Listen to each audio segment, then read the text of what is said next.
It is. Can we co-regulate with our kids? Okay, so first, we'll have a think about what co-regulation sometimes understood as. Sometimes it's people consider this as a working definition. When a calm, connected adult helps a child move from overwhelm back to feeling safe. So we can consider that as a definition. But if we use that as a definition, the first thing to think about is calm, connected adult. So when a calm, connected adult helps a child move from overwhelm back into feeling safe. One of the issues with that is, like we've been discussing in the last time, if you're neither calm or you don't feel connected at that moment, it's really difficult to co-regulate. And that's when it can be a difficult thing to do, because we can't teach a child to co-regulate or self-regulate if we can't do it in the moment. If we're not able to do it, it's a little bit like trying to teach a child to read, and when you can't read yourself, you know, it's a really difficult skill, regulation. And in order to show that we can hold that space, like you were saying, it is better to try and, at that moment in time, if you are feeling triggered, or if you are feeling overwhelmed by whatever, you know, the whatever's happening for your child, you know, in that moment, we might try and stop it, or say something, or shout, or you know, do something. Actually, the best, probably, I would say, course of action is to just consider your own calm in that moment, you know, and actually get yourself to take a breath and try and regulate yourself, because then that is showing regulation. And if you think about how sometimes your energy affects other people, and you might have noticed, you know, in your circumstance with your child, that when you're dysregulated yourself, you know, when you're not feeling regulated, you're tired, you're worn out, you know, you're in a rush, you've got something to do, and that's not really an easy moment to try and co-regulate, is it? Because you're not in that right space. So actually, it's more important in that moment, instead of trying to regulate them, is to try and regulate yourself. But we can kind of prepare for that in advance, because I think that's why it's really important to focus on our own self-care, you know, our own self-care. So our nutrition, our energy levels, not planning too much to do. The more pre-preparation we can do to keep ourselves regulated and in that space enough to be able to support another child, the better, really. You know, and that means if something needs to be left, you know, if the washing up needs to be, and you know, whatever, you know, if you think I just can't face that today, then I know if I do that, and something's going to happen, and I'm not going to be in the space enough to be able to cope with what comes up, you know. You know, if it needs to be left because you're feeling overwhelmed, or you're tired, or you're hungry, or you're emotional, you know, we all get emotional at certain different times, you know, time of the month. You know, you could have had an argument with a loved one, or, you know, all different things. But I think when you're with a child, your own self-care is the most important thing you can do when you've got a dependent. You know, when you've got somebody that depends on you, modeling to a child looking after your own needs is the best way to teach regulation. It's the best way to teach how to look after your is to, you know, modeling it, even like, oh, I feel really thirsty, or I'm getting tired, so I'm getting a bit ratty, you know, actually verbalizing. I mean, I have actually been doing that, and again, I'm like, oh, am I sounding too negative? Because sometimes he knows that in the afternoon I get really tired. And it's weird because my energy really, I'm great in the morning. I could do all my, I could, if I had the energy and the time and the space, I could clean the bit of the house I needed, do an exercise, cook something, sit down, read a bit of my book, and then by 10 o'clock, you know, everything's done. And the rest of the day can just be slow. But so I have this high energy in the morning. By the afternoon, it's gone. It just gets less and less and less and less and less. I'm pretty much like, I just want to be flat by 6 o'clock. And his energy starts to peak at 4 o'clock. So it's really annoying. I don't know any way around it. I mean, I'm a big sleeper. He hates sleep. So it could be that pattern. I don't know. But yeah, so he knows that I need a coffee. I don't know if that's a bad thing or not, but he knows that I'm tired in the afternoon. So sometimes I'll say, "Oh, I'm really tired for this, Noah. I just need to sit down," or "I just need it." And he'll say, "Do you just need a coffee?" And I'm like, "Yeah, I do." But I'm thinking, "Oh my God, what am I teaching him here?" But he just knows that, yeah, that I struggle in the afternoon. Yeah. But if that's your strategy, you know, that for yourself, you know, that you Mm, do need a coffee, and it's knowing us, you know, if we're thinking about being rhythmic and connected, we need to know our own rhythms and our own. It's not that there's anything wrong with them. If that is your rhythm and that's how you're working it, having things put in place. So maybe before he says you need a coffee, you could perhaps say, "Oh, I need a drink." Doesn't have to even yeah, have the word coffee in it. You know, I need a drink, that, I feel a bit tired. yeah, Because actually for a child, sometimes having a drink works. You know, you'll probably yeah, notice him saying, "Oh, I feel a bit tired now. Mummy, can I have a drink of water?"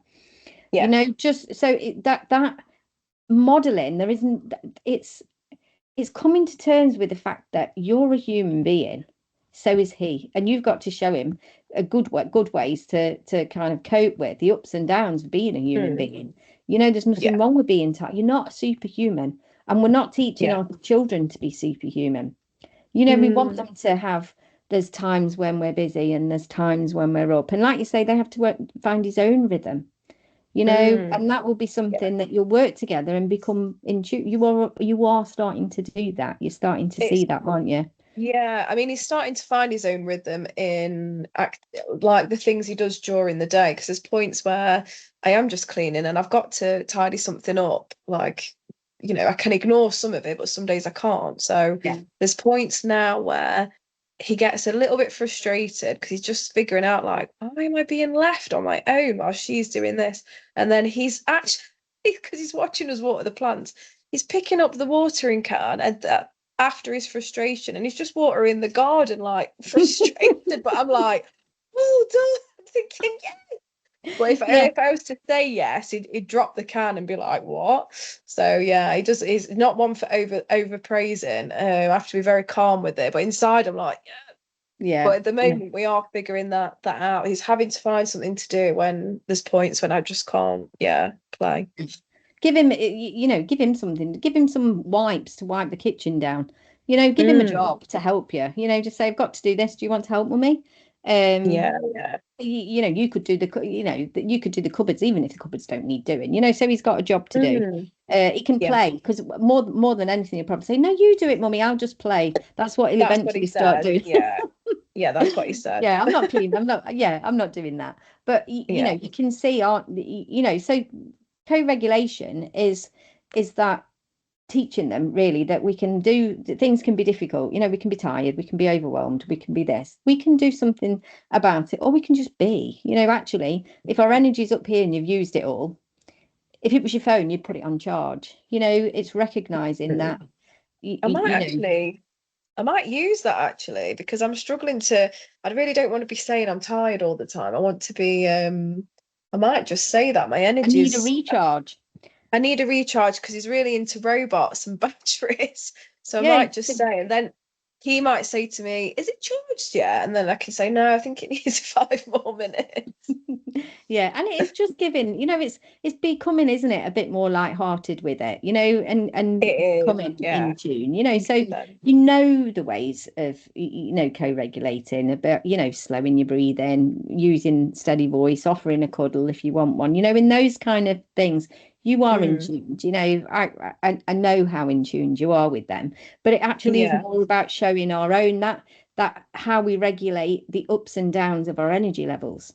You know, it isn't always about co just regulating bad moods.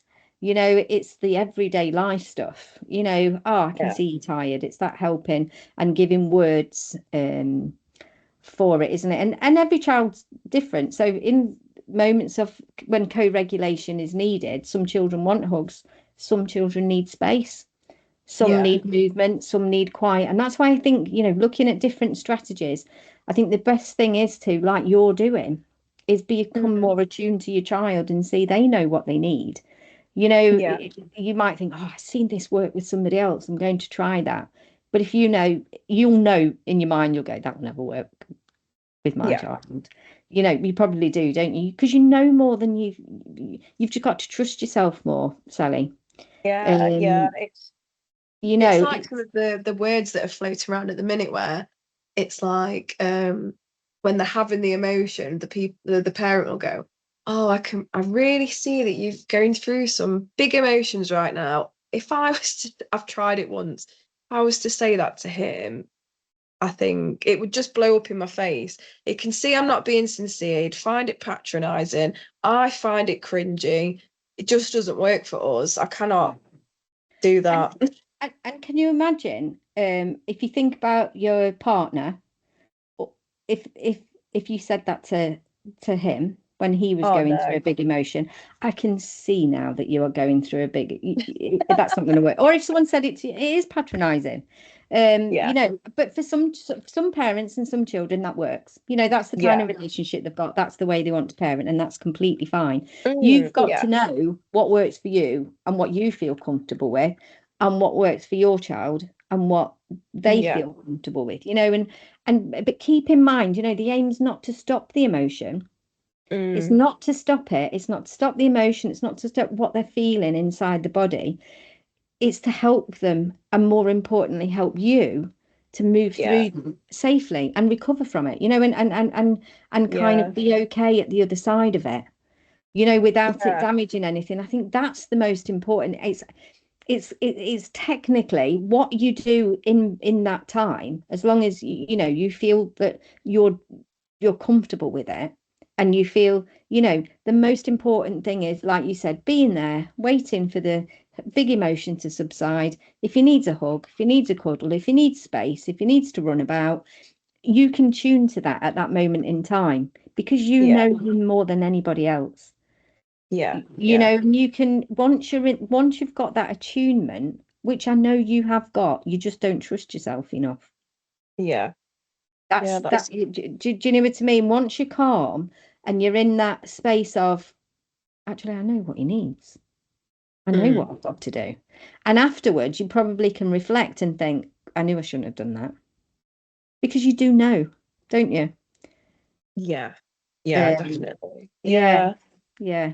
So if you a bit of reflection then, so if your own nervous system feels overwhelmed, it doesn't mean that you failed your child. It just means you're human. Mm, You know, hmm. parents need support too. And actually, it's that point of being a vulnerability, you know, when you're in a like, I'm quite vulnerable here because my, you know, emotions are quite unstable at the moment and they're not in my control.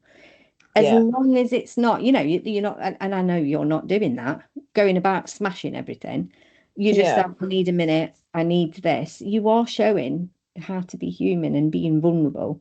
And then Mm, after that's you're subsided, that's the recovery can happen. You know, that yeah. it's the recovery, it's the bit afterwards, it's the repairing the relationship after a big thing can happen. Same with everybody, Mm, with your partner, you know, with anybody else. We all can have times where we disagree, and actually that can cause strong emotions, you know, when we're not agreeing on or we're not on the same page. But it's yeah. what we do after that. You know, what is the most important thing? It's your relationship. Do you know that's the key um thing? So sometimes, as I said, you know, the most important powerful thing we can do is to look after ourselves, you know, and trying to look after our own, not because we're selfish, but because when you're looked after, you're, you know, and feel supported, even if it's you that's doing the supporting, you Mm, know, you're better able to do it. And I think that's that. So if you think about when is mm. your child the easiest to comfort? When do you think that they're, Do you mean at what point of when they're dysregulated yeah, so is in it in a easy? big yeah, in a big feeling moment, or you know, Yeah.